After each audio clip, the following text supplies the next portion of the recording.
I'm Paul Bailey, South Central District Fisheries Supervisor with the North Dakota Game and Fish Department, and I'm responsible for managing our fisheries in the south central portion of North Dakota.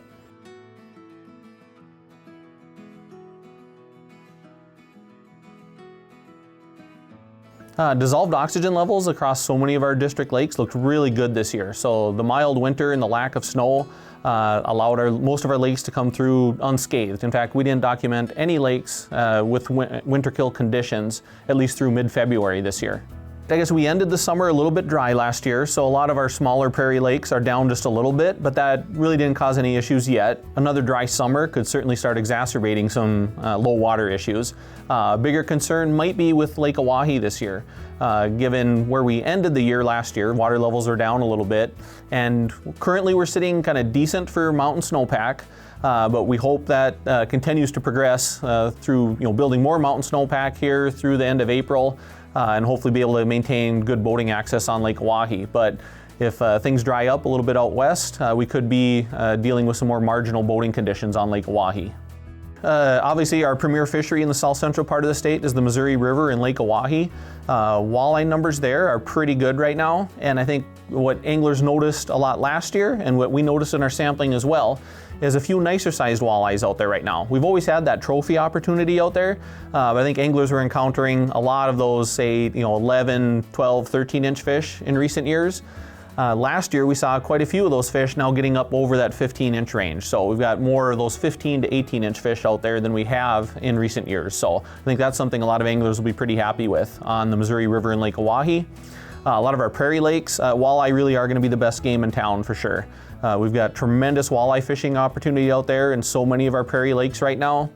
Northern pike opportunity is still pretty good out there. Also, again, the Lake Oahe has pretty good trophy opportunity yet. A lot of our prairie lakes still have good pike populations. What maybe isn't as good as it used to be is probably our perch fishing right now. Our perch populations tend to fluctuate with the hand that Mother Nature deals us, and they're kind of more that boom-bust fishery, more so than our pike and walleye fisheries, our yellow perch fisheries. So what we typically see in our perch populations is when we go through these drier periods, we're going to feel a little bit of pain as far as maybe losing some of our productive perch fisheries. But when those lakes regain water, that's really what fuels our perch population. So more so than our pike and walleye, our perch populations are definitely going to fluctuate. And we're just maybe a little bit in a little bit downward part of that cycle right now. One underutilized fish species for sure would be our channel catfish in the Missouri River system. There's great opportunity out there for those catfish. We've also got some decent opportunity in Lake Oahe for crappie if you can find them.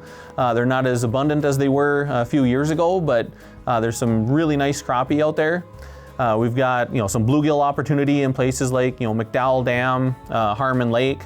That can definitely provide some unique opportunity there as well. So lots of different things you can fish for sure in the south central part of the state.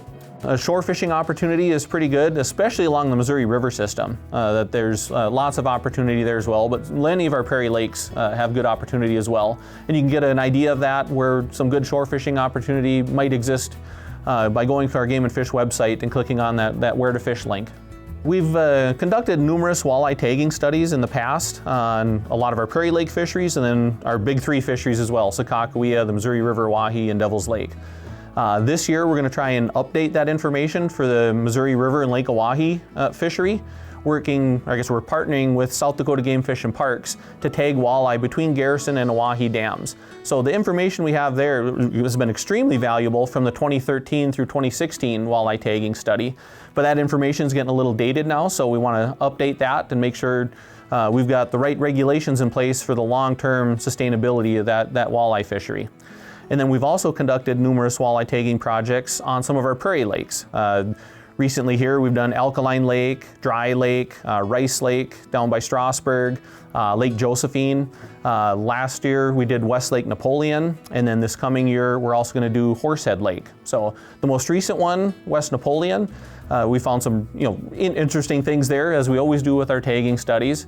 The main piece of information we're looking for in these tagging studies is an estimate of exploitation, or basically what percentage of walleye anglers are harvesting each year. And typically in our North Dakota fisheries, our rule of thumb is anglers can harvest about 1/3 of those walleye annually without negatively impacting that fish population or jeopardizing its long-term sustainability. So what we found in West Napoleon this year was that anglers harvested about 12% of the walleye in West Napoleon in this first calendar year. So that's really good news, that they're very comfortably below that 33% mark, where we would start being concerned about any level of overharvest. There's a lot to be optimistic about. There's some great fishing opportunity out there, and I hope anglers can take advantage of it.